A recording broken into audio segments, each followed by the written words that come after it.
power, which is what community is about, says that wisdom and insight people can discover for themselves. So you say, I want to find out what did this mean for us, and would you share with us your reflections on the experience you just had, which is a totally different conversation than let's report, let's do something. So let me ask you, now the other thing is when you can't have everybody say something. Usually when about 4 or 5 people have spoken, the room is spoken for. Otherwise, some groups I'm in, they want to slog around and have something from every small group. It drives me crazy. You know, and you never go around the room because then you consume energy. I would rather have an appendectomy. Because you get 30 people share their thoughts, slogging around the room, ba-boom, ba-boom, ba-boom. All you're thinking about is, when am I due? Okay, how did I do? When will be over? So all these traditional structures you're inverting. Inverting, my transformation is an inversion of my thinking. Where does cause reside? Children raise the parents. Audience creates the performer. That's the inversion that we're giving structure to. So let me ask you, and we've got a couple of mics willing to share what struck you about the conversation you just had. Thank you. But you use the mic, so. Okay. I don't know why you use it. Hi, everybody. I was struck by Give us your name. Sorry? Give us your name. My name is Tyler Driscoll, and I was struck by the vulnerability in the community, in the neighborhood here. Got it. Thanks. Thanks for volunteering. It's an act of courage. We should thank him for that. And then first, maybe out of pity, but we still appreciate it. Okay. Shirley Rest, and I was struck by we each were in pretty different places in our crossroads, but at the end of it, we came back to one place, and we don't know each other, and it had to do with you and changing the world in some way. Thank you. Go on, she did good. So, creating space for people to say something. You want them to stand, which carries a message. We came here to stand for something. You want them to tell us a name. We came here to get personal. Got it? So all these are little metaphoric moments. They give them a small moment, an example of what you want the large thing to be like. I can't control the large thing. All I can control is the room I'm in at the moment. So you begin to get intentional about this. Sorry, what your name? I'm Nate. Okay. And I was struck at the very end of our conversation around youth. I've been having a lot of conversations about youth with people I do know in the room recently. And what we're modeling here struck me, our conversation, as what we can offer youth. Exactly. They have so much to offer us, but if we're busy trying to help them, we'll never know what they have to offer. Exactly. Youth is different. There's one person, one way. We're both different. So the best question for youth I've found is to ask them, what don't we understand about you? Which means I came here to discover and know who you are. I didn't come here with something in mind. And if you got a record, and if you don't do school, I don't care. I'm interested. What are you good at? Not what you haven't become. And most of our youth conversation colonizes them. So anyway, yes, thank you. Okay. Well, we had a discussion about privilege. What's your name? Yvonne. Thank you. And we had a discussion about privilege.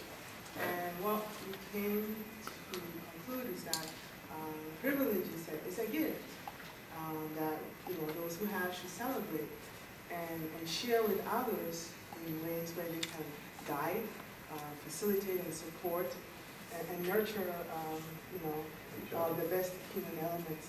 So privilege is something shared by invitation to do these functions, and when we do that, we can build better communities. So that's what we came up with. Thank you very much. So, one more, go ahead. Thank you. Hold it close to your mouth so we can hear. Yes, this is really close. My name is Matrini, and I can share from my personal experience. I'm a perfectly stranger here. And yeah, I'm a Indonesian and non-US citizen. And I share in my group, the first time I came to the United States, the way that I sense, I use the sense of sense instead of using my eyes, the sense that I was in a group that a different experience, like in these small, little, tiny groups right now. At the very beginning, when I was in a really new environment, I have no clue who they are, and they speak each other, and not even notice that I was there, which is for me, it was kind of weird because we were huge. Yeah, I was there, and why should be invisible?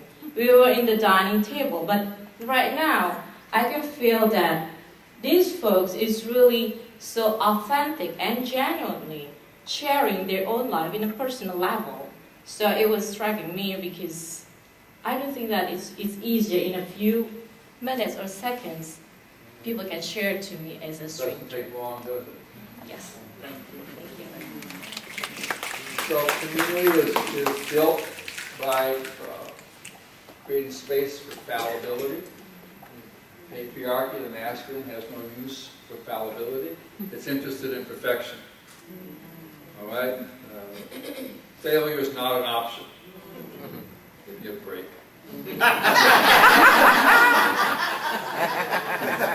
So that's all that's in play with the questions. The questions should be personal and ambiguous and anxiety-provoking so that we can show up with each other. You don't ask people, what are you going to do? Or if you don't ask for their opinions.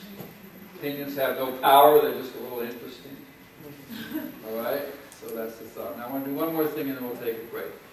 So every time you constitute a group, you give it an experience through questions, and you bring the whole together again for a few minutes, which reminds me I'm not only close to you, but other people are having the same experience, which puts me in touch with them all. So I don't have to talk to everybody. And then you need a way to complete the small group. And it's always completed through gratitude. Okay, in patriarchy, you don't do gratitude until it's too late. All right? Yeah, you parse it out as a tool.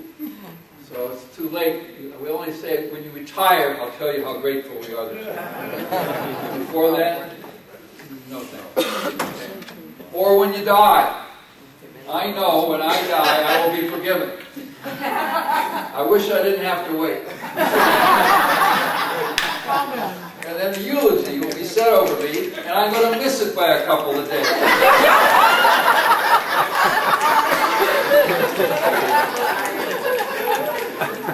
Got it? So we're inverting that. I can't wait. The other thing is, if the goal is for me to discover what I'm good at, not to perform, it's not to achieve, it's what am I good at, then I can only find that out from you. I have no way of knowing. And most of the help I've gotten in my life has been about what I'm not good at. Improvement goals, stretch goals, plans, performance appraisal. People sitting down with me and helping me. So it's a radical, useful act is to tell each other, face to face, here's what you did in our 20-minute meeting that touched me. Here's something that you did while we were together a little while ago that was useful to me. Okay? And then I say that to you, otherwise you'll never know. And I know what my weakness is. Most people are blind to their gifts. We do a workshop, Elizabeth's been to, where we put them in front of a video camera for 2 minutes. And it doesn't matter what they're doing, they do something. And then we have them watch it. All right? And I ask them to watch it in a small group. And I ask people, what do you like that you saw? And people said, I talk too fast. No, what do you like that you saw? One woman wore her hair like this. She said, I look like a cyclops. It was the light that you saw. I used to think it was shyness. Now I know it's blindness. I don't know what I'm good at. So this is doing something about that. So tell the one or two other people, here's what you did. And it has to be in the particular. To say this has been a great group, I've had a great time, is a defense against intimacy. It's an escape from freedom. Intimacy, freedom, fallibility, all the same deal. So and now if somebody says something nice to you, just say, thank you, I like hearing that. Don't do your number on it. Don't tell a little story. Oh, you brought it out of me. Well, I got lucky. Well, my brother's better at this. I don't know what happened. What you just did was not an anomaly. Who you are in 15 minutes is who you are in a lifetime. I can't grasp the lifetime, so I got to settle for the 15 minutes. So if they say something nice to you, say, thank you, I like hearing that. And then you can breathe and then take it in. Got it? Now if you feel really brave, you can say, tell me more. If people give you a hard time, you go after it, right? What do you mean I cut people off? When did I do that? I thought I stopped doing that. Did I do that again? Well, I think you're too sensitive. When the blessing comes, I run away from it. So that's what's in play. Do this now. Take about 6 minutes. And we'll take a break, okay? Here's what you did in our meeting that touched me, was useful to me, was helpful. Thank you. I like hearing that. So give everybody a chance to say something. Do it now.